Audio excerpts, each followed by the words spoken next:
Hello everyone, and thank you for attending today's webinar, Emerging Markets and Smart Beta, New Approaches. I'm Rachel Revis, editor of ETF.com Europe, and I will be your moderator for today. So before we begin, we wanted to cover a few housekeeping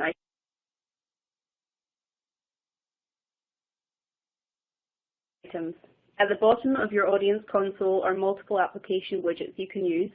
If you have any questions during the webcast, you can click on the Q&A at the bottom and submit your question. We will try to answer these during the webcast, but if you need a fuller answer or we run out of time, it will be answered later via email, and we do capture all questions. You can also expand your slide area by clicking on the Maximize icon on the top right of the slide area, or by dragging the bottom right corner of the slide area. And if you have any technical difficulty, please click on the Help widget. It has a question mark icon and covers common technical issues. An on-demand version of the webcast will be available approximately 1 day after the webcast and can be accessed using the same audience link that was sent to you earlier. So now onto our webinar, sponsored and hosted by JP Morgan Asset Management. So we've all heard a lot about the traditional market cap weighting scheme, but during these turbulent times, and especially in the world of emerging markets, it may be time to start thinking outside the box when it comes to capturing returns. So here to present today's webinar from JP Morgan Asset Management is Andres Garcia, Executive Director, and Curtis Butler, Managing Director. So now I'd like to pass it over to Andres to kick off the presentation. Great, thank you. So if we look at the agenda, I guess to kind of set the pace as to where we're going. First, we'll take a look at the asset class and provide a framework for the catalyst that we look for the asset class to start performing better. Then I'll turn it over to my colleague Curtis, who will provide some color around our JP Morgan strategic beta solution for the asset class. So if we go to the next slide, this is, in essence, a lay of the land, right? If you look at the chart to the left, it shows emerging market equities performance this year, indexed to the beginning of this year, versus the S&P 500. And it's just to make the point, which we all know for people that follow, the asset class has been underperforming this year. But it's really not about just this year. If you look at the chart to the right, it's really been a story over the last 5 years in which emerging markets has drastically underperformed U.S. equities and really global equities. So over the next couple of slides, what I'll do is I'll discuss what have been the drivers of that underperformance, which will hopefully help us understand what needs to change, what catalysts have to occur for performance to turn around in the years to come. So there's 3 catalysts that I wanted to address and / 3 headwinds that have occurred over the last couple of years.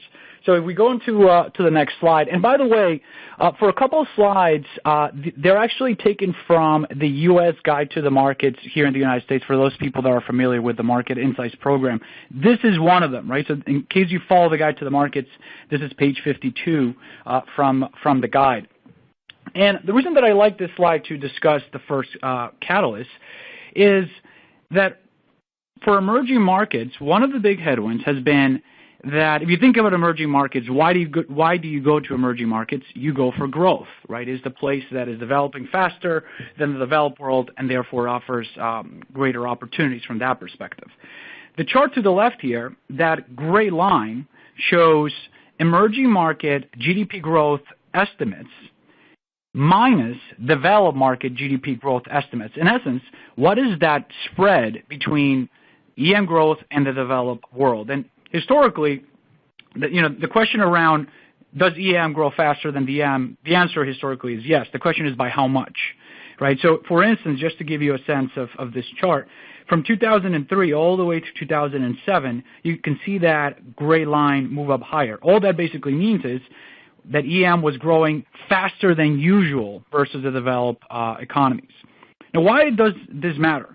Well, if you notice on that same chart, we superimpose emerging market equities performance relative to global equities, which is the blue line. And as you can see, they move hand in hand. When EM growth picks up faster than DM growth, guess what? Emerging market equities tend to outperform the rest of the world.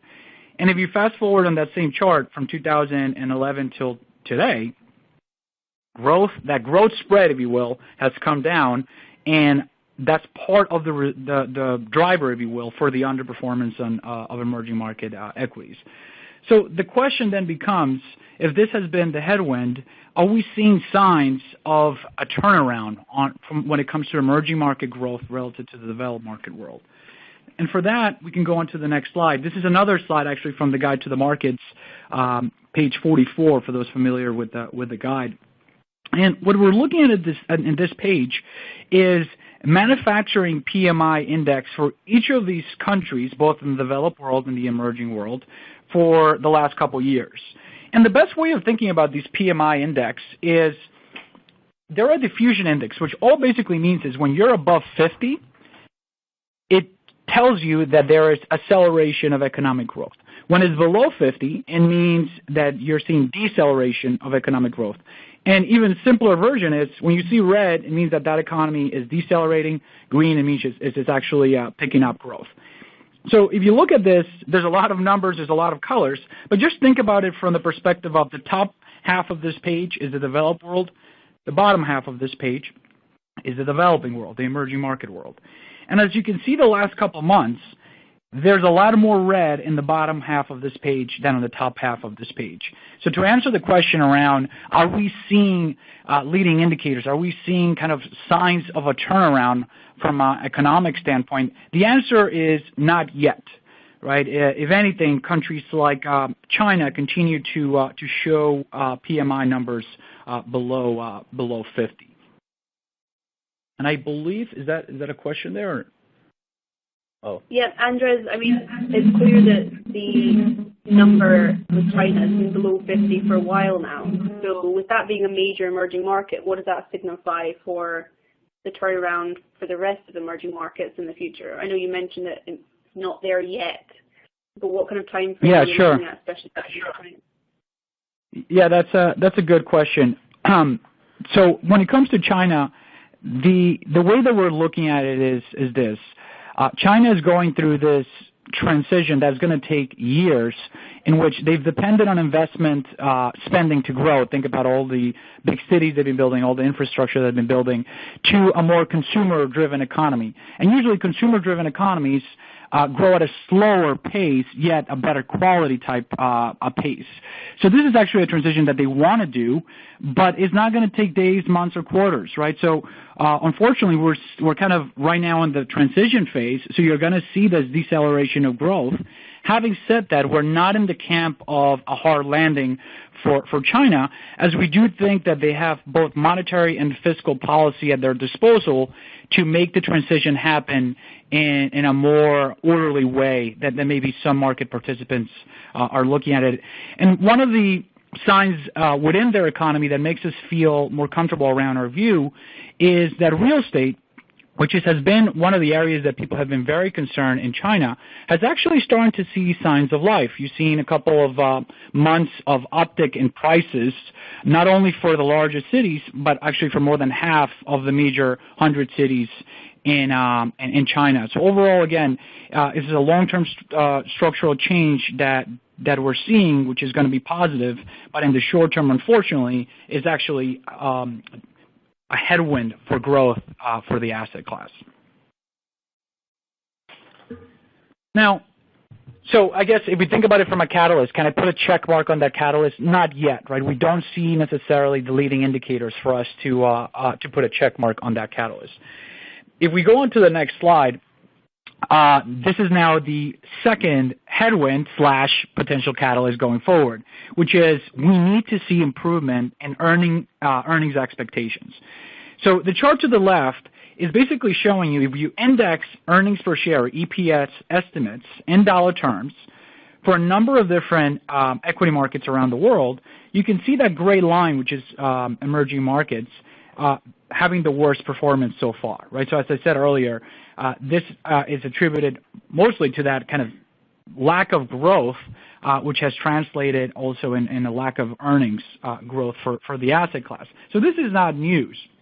I think the more interesting chart is the chart to the right. This is looking at Wall Street's consensus EPS estimates by calendar year, right? So think about it this way. I'll just use this last purple line that you can see there. It kind of looks like spaghetti's thrown on the wall. It's just basically telling you what is the EPS estimate for calendar year 2015 from January of this year all the way through today. And as you can see, estimates historically come down. It's just human nature, right? People are optimistic about the future, then they realize maybe it's not as great of an environment as they expected, and they have to cut estimates. So that's not new. What is new is the steepness of those revisions, right? So you can see the last 2 years, especially the last couple of quarters, you see in that purple line, you've seen the steepness of those negative revisions getting steeper and steeper. And that basically tells you that we're getting closer to capitulation. In other words, you're getting closer to Wall Street kind of throwing in the towel on the asset class and saying, you know what, why bother? It's just not gonna give us the earnings that we have expected over the years. Usually when you get close to that, it's actually when things could get interesting from a return perspective, as they suddenly have to adjust their estimates upwards.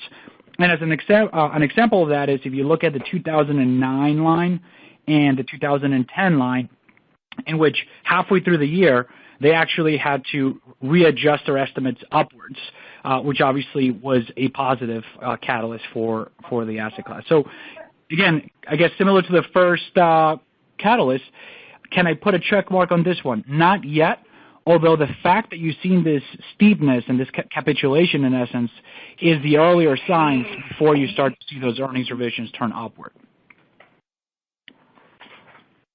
Moving on to the third potential catalyst, and this is the one that I think is the most advanced when it comes to potentially going from a headwind to down the line becoming a tailwind, is you need to see emerging market currencies stabilize. Historically, when you have, and I'll talk about this in more depth, but historically, when you have a lot of volatility in currencies, it's very hard to see the asset class perform. So if you look at the chart to the left, just to make it fairly simple, this is just a valuation metric for emerging market currencies. We just kind of created a basket of emerging market currencies weighted by the MSCI EM index.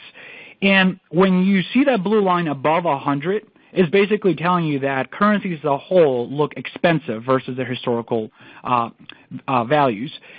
And when it's below 100, it means that it's cheap versus their historical standards. And as you can see where we are today, I put a kind of big red arrow there, they've come from very expensive back in 2007 period, well below fair value. In fact, they're actually at the lowest valuations using this metric that we have seen since the Asian crisis. Now, you might say, is that just one currency or two that are kind of driving that valuation change? The answer is no, right? If you look at the chart to the right, it's using the same methodology of valuation, but is now looking at the country level. So if you're on the left side of that chart, you're basically cheap versus your own fair value. If you're on the right side of zero, in essence, you're expensive. And as you can see, majority of emerging market currencies are actually now on the cheap category. If you looked at the same chart just 2 or 3 years ago, majority of those countries actually were on the expensive category. So we've come a long way. And that doesn't necessarily mean that starting tomorrow they're going to appreciate, but the good news is that majority of the valuation re-rating has occurred. Now what we need to see is the stabilization of those currencies versus the dollar, which, by the way, if you look at that same chart to the right and you look at the U.S., right, the diamond is purple instead of blue, is one of the few currencies that's actually on the expensive category. So from that perspective, we think that the dollar rally is justified, but is maybe 3/4 of the way done, which means, again, that we're getting closer to the end rather than being at the beginning stages of what has been a significant headwind for emerging markets. Now, you heard me talk about the dollar a couple times, and we often get this question, which is, why is it that the dollar is so important for emerging markets, right? It seems kind of intuitive that obviously if you're buying something outside of the U.S., and a separate currency and the dollar's rallying, it's going to be bad. But is there other fundamental reasons, in essence, why the dollar rally has been negative? And for that, we'll go into the next slide. And I'll apologize in advance if I make this slide a little bit lengthy in explanation. I've done a lot of work on the dollar, so much that I can't really talk about the dollar at home. My wife basically, said that that's a topic that we can't really touch. So I apologize that basically you guys are it. You're just going to have to deal with me talking about this for the next couple minutes. Hopefully you guys don't mind. So as I mentioned, why is the dollar so important? So we looked at the last 25 years worth of data for when the dollar was appreciating, when it was depreciating, and also when U.S. interest rates were going up and down. And we said, okay, during those scenarios, how did emerging market equities perform? Just to give you an example, right? And actually, you can see there, we put a big star that says "You are here," right? That is because we have been in an environment in which the dollar has been rising, right? Just over the last 12 months, the dollar has been gone up 11%, and we have seen the 10-year Treasury yield actually fall by close to 1% over the last 12 months. If you think about that, a lot of the concerns over the last couple of years has been, oh gosh, if rates go up, we're doomed, right? Not only for emerging market equities, but actually for equities in general. Well, in fact, rates went down the last 12 months, and what has emerging market equities done, right? They've been down 17% in absolute terms, and relative to U.S., they're down 19%, right? So, in fact, rates for emerging market equities are not necessarily the biggest driver. What has been a big driver is what the dollar is doing. So now that I kind of gave you a scenario of where we are now, by that star, the other scenarios are this. If you're on the left side of this page, those circles signify the median annualized returns over the last 25 years for emerging markets in an environment in which the dollar was either flat or falling. The right side of this page is what has emerging market returns look like, what has the median return profile look like in a rising dollar environment. And as you can see, the returns profiles vary significantly depending on what the dollar is doing. Versus if you look at the top half of the page and the bottom half of the page for returns profile, they actually don't vary significantly, again, because rates are not necessarily the biggest driver. And by the way, some people often say, aren't they the same thing? Isn't the dollar rising because rates are rising? Not necessarily. Sometimes one leads the other. And in fact, where we put that star that says "You are here" has only occurred 18% of the time over the last 25 years. Again, the dollar is what matters. It just happens to be that this time the dollar is being led by the idea that the Fed's going to raise interest rates while the rest of the world is actually cutting interest rates, which is dollar positive.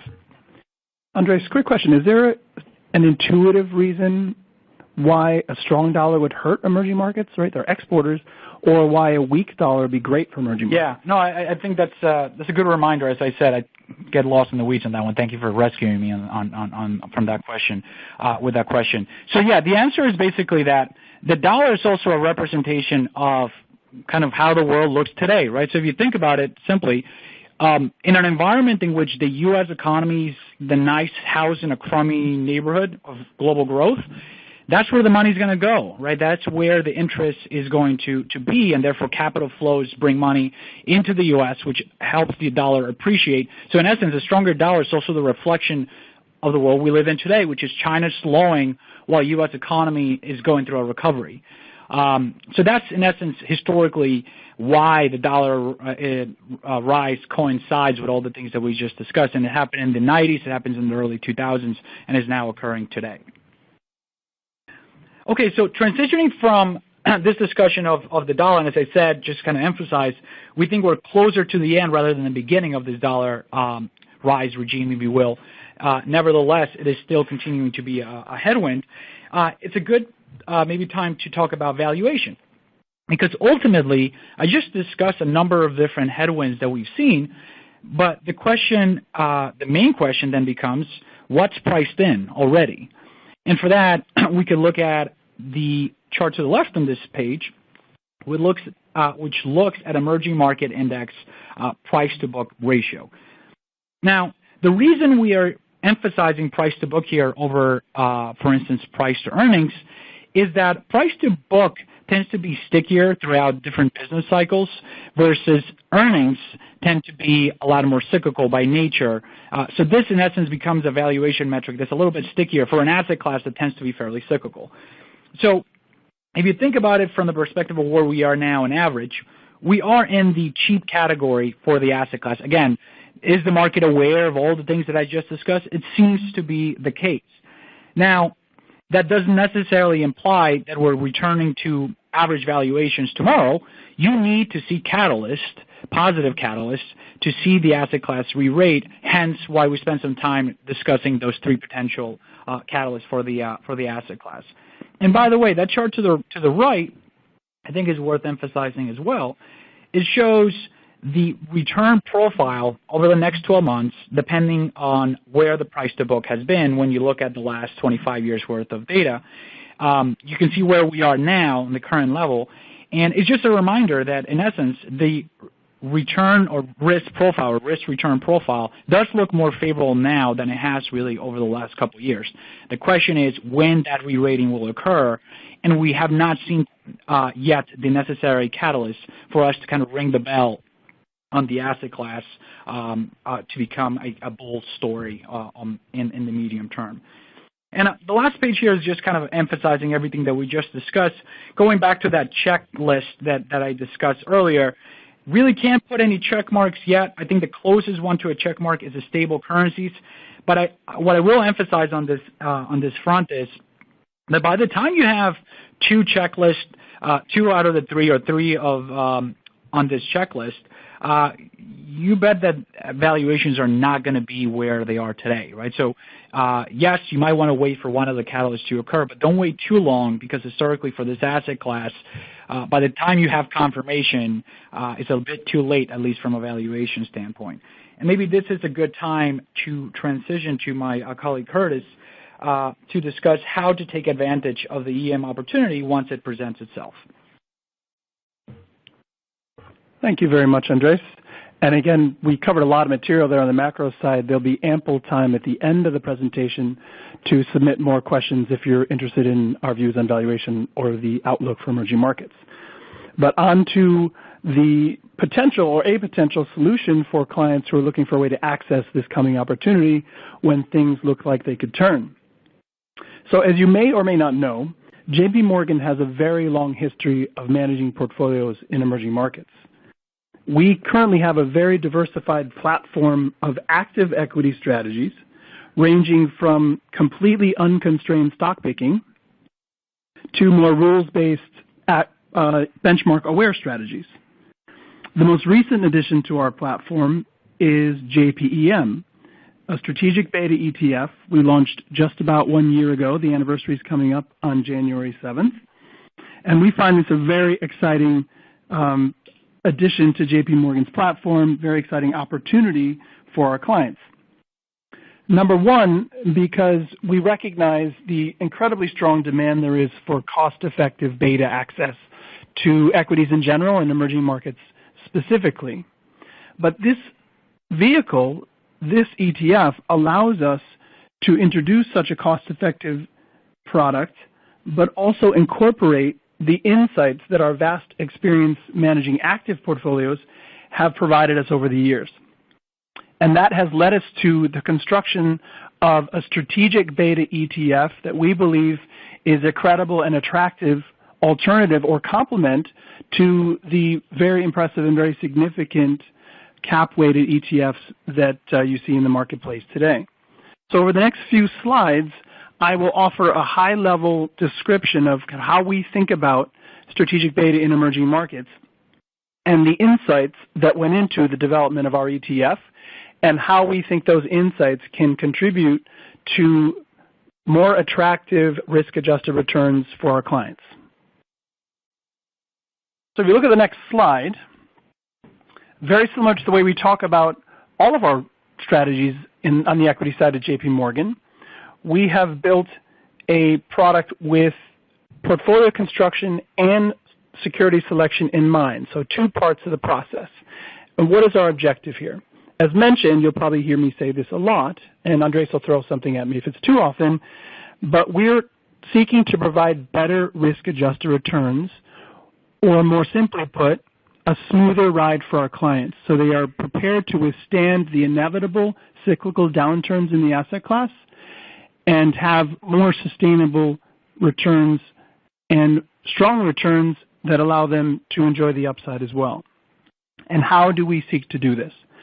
Well, again, through our experience managing emerging markets, we've recognized, we know the strengths of the existing cap-weighted indices, and we pay very close attention to them. But we've recognized over the years two very important drawbacks that we think are possible to exploit to produce better risk-adjusted returns. And they are the following. Number one, cap-weighted indices have very high risk concentrations and are subject to bubbles. So they subject their investors to bubbles and unfortunately to the painful aftermath of bubbles. One example of this, unfortunately too familiar in my memory, was in 2008, the emerging markets index had 38% in commodities, the very day of the top. And for the next couple of years, all of the investors there suffered all of the pain. Today, commodities represent less than 15% of the index. So investors in the cap-weighted ETF have suffered all of that ride, down from 38% to 15%, that terrible performance, just because they were exposed to those stocks. So what we seek to do through our portfolio construction is change the way we think about risk. So we are adjusting the weightings that we have in particular regions and sectors based on their volatility. So the higher the volatility of a particular region or sector, the lower its weight. So what we're doing in essence is we are seeking to avoid the bubbles and ultimately avoid their painful aftermath. So our portfolio construction part of the process has a risk weighting that starts with equal weighting of all regions and all sectors and then adjust them up or down based on their volatility. We're not seeking to reduce the overall volatility. Again, we have two very simple objectives, and one of them is just to redistribute the risk from high concentration to lower concentration. And this helps smooth out the ride for clients. The second part of the process reflects the other primary drawback that we have found, and that is the cap-weighted indices contain an awful lot of securities that do not have attractive attributes that you basically would not want to own in your personal portfolio. And that's not because the index is making any decision to own those. This is just a legacy instrument that owns them because they were important in the past. So historically speaking, the big drivers of emerging markets, the big growers, the stocks that got really big were state-owned companies, energy companies, right? Inefficiently managed, don't have investors' interests at heart or profitability even in mind, and subject to all the cycles that we know commodities, for example, are subject to, big state-owned oil companies, for example. So investors in the cap-weighted ETFs are just owning these just because they used to be important. What we seek to do is to offer a diversified portfolio, so offer broad exposure to the asset class, but simply cut out the stocks that have the least attractive characteristics. And how do we do that? You'll see some phrases on here, the top of the page, or under security selection, you'll see multi-factor screen. What does that really mean in English? What that means is we're looking at every stock according to three characteristics. Number one, value, so price to earnings, price to book. Number two, quality, and as a proxy for quality, we use return on equity. So think profitability. So we're looking for value, profitability, and then finally momentum. We'd rather own stocks with positive trends, stocks that are rising, than stocks that are falling. So in essence, we're going to own most of the asset class, most of the opportunity set, and just drop what turns out to be the bottom 30% of stocks that are expensive, don't have high profitability, and many of them are facing losses, and have negative trends or stocks that are going down. Again, we want broad exposure. We're going to own 70% of it. We just dropped the bottom 30. These two parts combined give the total portfolio of the JP Morgan Strategic Beta ETF, or JPEM. On the next slide, I want to show you what sort of results this kind of process can achieve. So you kind of see a flow diagram on this chart. In the first box, you see what the cap-weighted index, the FTSE cap-weighted index, has produced over time. And this is approximately the last 14 years. An annualized return of 9.4%, very high volatility, 22.8%, welcome to emerging markets, yielding a Sharpe ratio of 0.34. So our goal, again, with our two parts of the process, is to improve these risk-adjusted returns, improve the returns, and reduce the risk. So on the risk weighting side, we volatility adjust the sectors. The primary benefit here is in the most difficult times, we face lower volatility, we have less risk. This part of the process tends to be the big help on the downside. The multi-factor stock screen, or sorting the wheat from the chaff here, and just knocking out the least attractive names, the bottom 30%, is what tends to produce the kind of the day-to-day performance. The day-to-day, you could call it stock picking, owning the stocks that have attributes that tend to lead out to outperformance and avoiding those that have attributes that don't. Leading to a result over time since 2001 that you see in the last box. Substantially higher return, 12.9% versus 9.4%. Slightly lower volatility. Again, we're not looking to reduce volatility, we're looking just to redistribute it to avoid the bubbles. Leading to a substantial improvement in the Sharpe ratio, in other words, higher risk-adjusted returns, which again, this is called the strategic beta ETF. Strategic meaning think long-term, you have an allocation to emerging markets for all of the good reasons that Andres has mentioned. Our secular story for EM hasn't really changed, it's just in a cyclical downturn. So we do think long-term it makes sense to have an allocation here. And this is for clients, we're not here to replace everything that exists in the ETF space, but we think with better risk-adjusted returns, this can offer an excellent complement to what clients already have and improve the overall risk-adjusted returns of your portfolio. What's also particularly interesting about this, I mentioned the times that these parts of the process work. The risk weighting helps on the downside. Think of that as your risk manager, kind of quiet most of the time, but when times get tough and markets get volatile, it's when the skills really shine. And then the stock screen is what kind of produces the day-to-day performance. They're uncorrelated and they shine at different times. So again, this is strengthening the result, each of them adding to the result and the combination improving it further still. The next slide shows some of the characteristics that this would lead to, and I will just direct your attention to the table at the bottom. I mentioned, we're looking for value, quality, or better profitability, and momentum.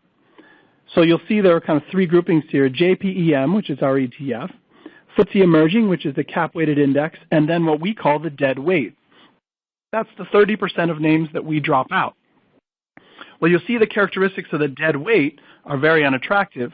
If you think of emerging markets as a 10 or 11 times PE asset class, the dead weight's at double that. Very expensive. It has higher multiples across the board, higher valuations, very low profitability relative to the rest of the asset class, so an ROE of less than 8%, and negative momentum. So again, we're just seeking to avoid those names. And by doing so, you end up with slightly improved results across the board or slightly more attractive characteristics. So you have a PE, a price to earnings, that's lower than the cap-weighted index. You have an ROE that's higher. And you're getting this with a product that's nearly beta 1. So when investors are coming into emerging markets, they don't want to miss the upside. So the beta on this strategy is 0.98. It's nearly 1. Curtis, this is Rachel here. It might be worth pointing out how this differs to min-roll. Excellent question, Rachel. Thank you very much. So yes, Minimum volatility strategies have been exceptionally popular since the global financial crisis, and for very good reasons. Minimum volatility is a defensive strategy. Minimum volatility in emerging markets has meant a lot of what we call EM through DM. So high-yielding stocks, developed market companies that happen to have emerging market exposure, it's kind of like a safe place to hide. And when people were scared, it made a lot of sense, and the performance there, as Andres highlighted, the performance of developed markets has been substantially better than emerging markets, so it's worked out extremely well. But what does that mean for the future? If you become more bullish on emerging markets, the question for yourselves is, how defensive do you want to be? And minimum volatility is just what it sounds like. They're buying the stocks that are the least volatile in their opportunity set. It also leads to a low beta. So the beta of your traditional min-vol strategy is between 0.7 and 0.8, or you get 70% of the upside. Now, if we've just seen 100+ percentage point underperformance of emerging markets in the last 5 years, I would say that the 5-year flood has kind of already happened. So minimum volatility may run into some difficulty when markets start to do better, because the upside may not be there. The downside protection has been fabulous, but the upside participation may not be there. This strategy, unlike min-vol, thinks about volatility and addresses volatility, but does it in a different way, that it just shifts it around. So we just take weighting from the most volatile areas in a bubble and shift it to areas that are slightly less volatile, but we keep the overall volatility relatively close to the cap-weighted index. So you'll get pretty much full participation on the upside. That is evidenced on the final slide, and I'll point you to a couple things. This just shows kind of the performance of the strategic beta index versus traditional cap-weighted indices. And I'll highlight a few things on this slide. If you go all the way to the right, there's a red box, and I talked about the smoother ride, the better risk-adjusted returns as implied by the Sharpe ratio. And you can see since inception, again since 2001, those numbers that I highlighted, higher returns, slightly lower volatility, and a significantly better Sharpe ratio. Again, we think that smoother ride is something that's attractive to clients, particularly in an asset class like emerging markets. I will highlight there's a box just under the price lines that shows upside capture and downside capture. And this is an extremely important point and something we think speaks very favorably of this product. As I mentioned, the intention here is to give you the access to the asset class, to give you that diversified exposure and not to reduce it by coming in with low beta. That is provided over time upside capture of 100%. So you're getting that beta exposure that you want. However, because primarily the risk weighting scheme is limiting the downside in the highest volatile times, and also the focus on quality and profitability is helping on a day-to-day basis us avoid the most troublesome stocks. So you're getting less of the downside, 88% downside capture. So full upside capture, less of the downside leads to that smoother ride that I discussed. And with that, I think we can open up the line to additional questions, and we're happy to take your questions on the ETF, on the market. Andres is standing by, can talk about any country or anything that's going on in EM strategy. So thank you very much for your time and attention. Thank you very much, and I apologize for the background noise as my voice has been a bit echoey. So let's kick off with some macro questions. You talked about catalysts, Andres, for buying into emerging markets, which is all well and good, but surely investors can buy and hold products such as your ones in the world of emerging markets and kind of filter out that macro so-called market noise, or do you think it's important to take these things into account? It's a good question. I guess there's different ways of investing. If you think about it from an asset allocation standpoint, right? So if you have the option outside of emerging markets, you still have to gauge how much of emerging markets you want to own, right? So you might still want the exposure, but the question of do you want to own more than you used to or less, still might be important. And for that reason, I think the conversation around the catalyst is appropriate. But I would agree, right? There's different time horizons for different clients. Some clients might want to just own it and forget it. Others might have an asset allocation decision between EM and other asset classes, and then the discussion becomes more viable on when you want to get more exposure. Okay, and we've had a question from the audience about China, a very good question, about the fact that this is obviously one of the main emerging markets, but there are question marks as to its future and whether it becomes a developed market. And how does that affect, firstly, the macro view, and secondly, the ETFs?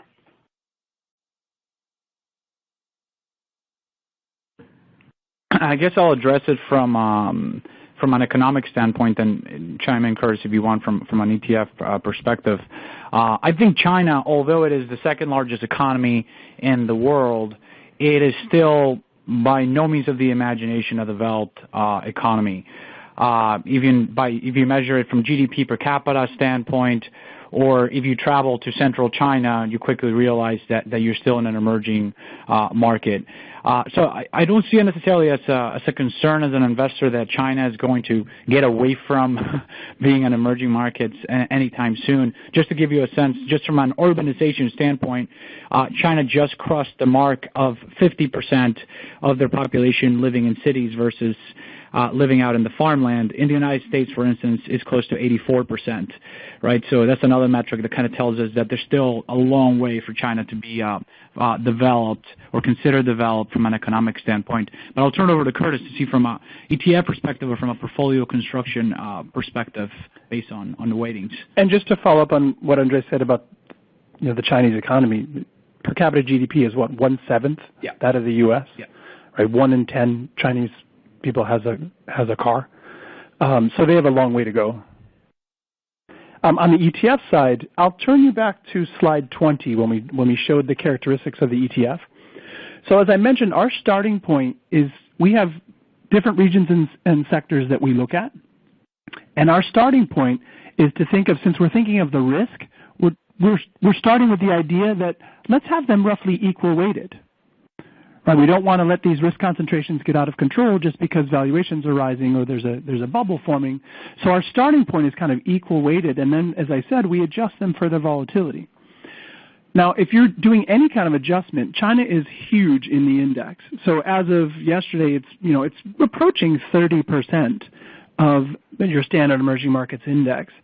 So it's very common that we will be somewhat underweight China relative to a cap-weighted index, or have a lower weighting in China than a cap-weighted index would have. And again, making up for that by, frankly, discarding some of the stocks that are the least attractive. As China develops over time, we all know China and the indices are going to shift in favor of incorporating China A shares, which are really kind of more onshore new economy China, whereas the standard China investments that investors like ourselves would have made that are more accessible are what we call the H shares listed in Hong Kong. They tend to be more old China, more kind of banks and SOE, state-owned enterprises, energy companies. So new China is coming, and we're going to see all of the indices reflect that over the next several years, and we are going to move in lockstep with those developments. So we can't preempt them, obviously, because we are tied to a specific index, but we will be moving along with those developments. And as a firm, we are very excited about the future in China, the potential opportunity in China. Okay, thank you. Moving very briefly over the issue of acronyms, an audience member did ask to define GEM, to say what that stood for, and also how do you go about defining the universe you can invest in within emerging markets? So GEM is simply Global Emerging Markets. And in terms of how we define our universe, it's essentially the liquid investable universe that you would find in a standard index. So it's going to be a universe that's similar to the cap-weighted index, but again, we approach it differently. We don't follow the same cap weightings. We think more in terms of risk-adjusted sectors and regions, and then we fill those sector and region buckets with the top stocks. So the 70% of the universe that has more attractive characteristics, we just avoid the bottom 30. But it's a similar universe that you would see. We have liquidity constraints, so we want to make sure that this strategy can grow. So we have liquidity constraints that ensure that we'll be able to trade in the securities that our process recommends. Okay, thank you. Andres, you mentioned valuations and earnings are important to take into account, important to indicate when these stocks are a good buy, etc. But I would presume that they're not. I would like to ask the question about, can we rely on these metrics to the same extent that we do with developed market equities? Because in developed markets, these stocks are very, Western stocks are very well researched. Everyone knows what's happening with Facebook. So my question is, if potentially these stocks are less researched than Western markets, can we still rely on valuation metrics to the same extent? Yeah, I would. I think that's a fair point, especially on the earnings side for certain stocks. I think once you go to the emerging markets, there's going to be the companies that earnings are not as transparent. Having said that, I think when you look at it at the aggregate level, I think it's fair to say that you can trust the aggregate. Also, one of the reasons I kind of pointed out price to book is, and the reason that we use price to book and price to earnings is that it's harder to fudge, in essence, your book value than it is your earnings, right? So in essence, it's more driven by the balance sheet rather than the income statement. The income statement tends to be a lot more volatile to their cycle. So no, I'm not too concerned about transparency when it comes to earnings. I think the issue, and I think Curtis kind of addressed it, has to do more when it comes to emerging markets on liquidity, and for that reason, we obviously take into consideration liquidity concerns on the stocks that are within our universe. And I would just add to that point about disclosure and quality of financials. Historically, it was a huge problem, so a couple of decades ago. But one of the benefits, if you can say that, of pretty important crises is that to get foreign capital, these economies, these regulators, these companies had to conform to international standards if we were going to send them our money again. So the quality of the accounting, a lot of the companies now that report in emerging markets have quarterly earnings conference calls. They use international accounting standards, IAS standards, which is just as good as U.S. GAAP. So I think, unfortunately, the difficult times made them kind of conform to universal norms when it came to disclosure and accounting. There are still obviously odd cases that we run into where we run into fraud, just like we do everywhere, in the U.S. included, but it has improved dramatically over the years. Thank you.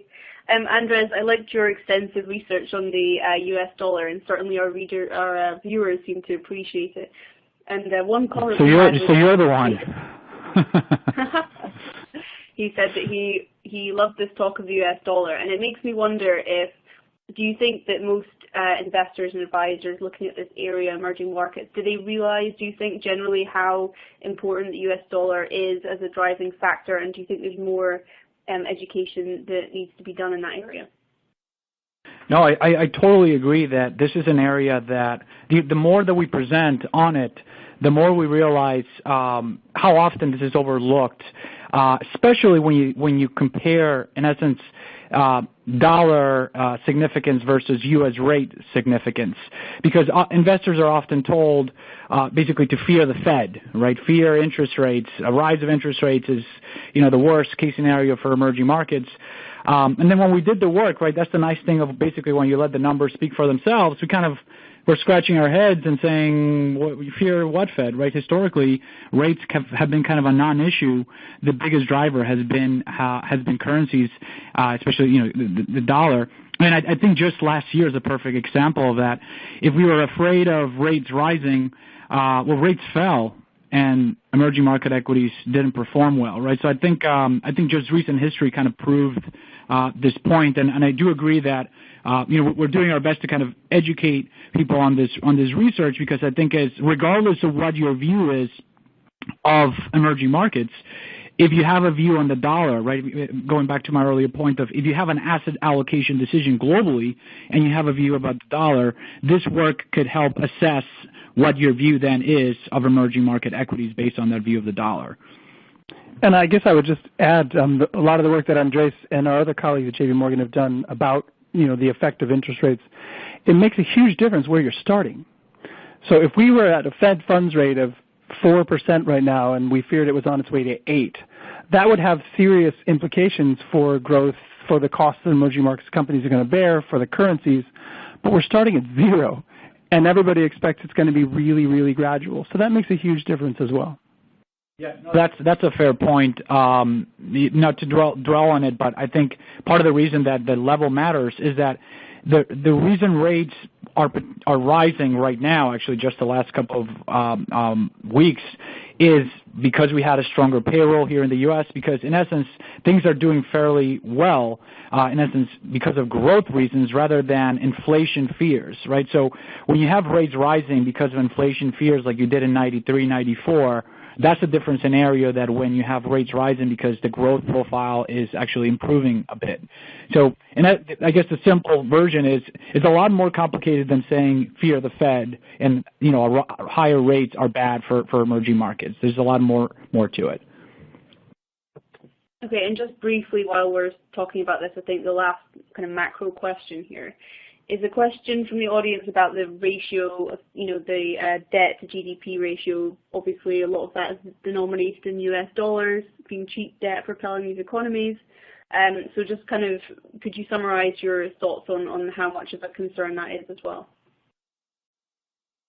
Yeah, no, that's a great question. I've actually done a fair amount of work on what is often called external debt.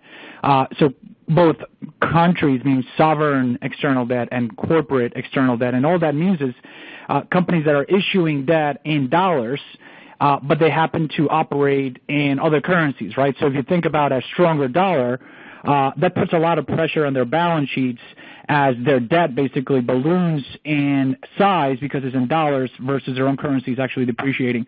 And the simple, take that I have on that is that, yes, external debt has gone up, but so have the size of these economies. So when you think about external debt as a percentage of GDP, it actually hasn't moved much from the last 20 years. What has actually increased significantly is countries' reserves, right? So in essence, yes, external debt has gone up, but so have economies, meaning growth of these economies. And more importantly, after the Asian crisis, a significant portion of emerging markets now holds FX reserves to try to dampen concerns around things like we're experiencing right now of a stronger dollar. So for a perfect example, that is China, where China has more than $3 trillion of reserves, which helps cushion any concerns around their external debt. You have other countries like even Brazil that are very fragile right now, yet they have a lot more reserves than they used to the last couple of decades. So at the company level, if you're thinking about idiosyncratic risk, there are companies that are going to be negatively impacted by a rising dollar because they have external debt.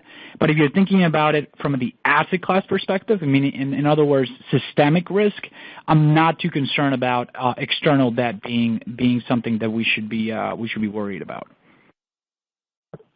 Thanks. We might briefly talk now about allocation before we move on to the kind of product-specific questions. Somebody in the audience is asking what the recommended allocation is. I presume you're not putting 100% into one product. So what would you give a kind of standard recommendation percentage-wise about how much we should invest in emerging markets? Sure. So pretty simply put, emerging markets represent, call it 10-11% of global indices that include emerging markets today. So that's kind of like where people think what we call the All-Country World Index or an ACWI weighting would be. Our institutional clients think about this all the time. Where do I stand relative, in essence. relative to what my index has? Your typical cap-weighted index that includes EM is about 10-11% today. Again, over time, in the days of emerging markets outperformance, and it's impossible to exaggerate how significant that was. You know, it was very significant, the underperformance of the last 5 years, but the outperformance that emerging markets recognized from essentially the day we invaded Iraq in 2003 to Halloween of 2007, emerging markets outperformed developed markets by 240 percentage points. So there are times when you want to be overweight emerging markets. So if you can catch those trends, you can catch those catalysts at the right time, the catalysts that Andres mentioned, there's very valid reasons to be overweight this asset class with a strong secular story. Yeah. In the shorter term, where we're less certain, it's hard to make that case, and people don't hear us. George Iwanicki, our colleague who does our strategy webcasts very often, we don't hear him say you should overweight the asset class because the fundamental justification is not there today. It will come back, as we often say, always say, it's a cyclical asset class. So it will come back, but today something more market weight or underweight makes a lot of sense. And just wait for the opportunity, be very monitor the catalysts. Don't wait till everything is clear blue sky because you'll have missed a lot of performance. But when things start to look like they're done going down, then you'll start to get some more re-rating in the asset class. Yeah, no, I think it's a great question because a lot of you as investors are structurally underweight the asset class.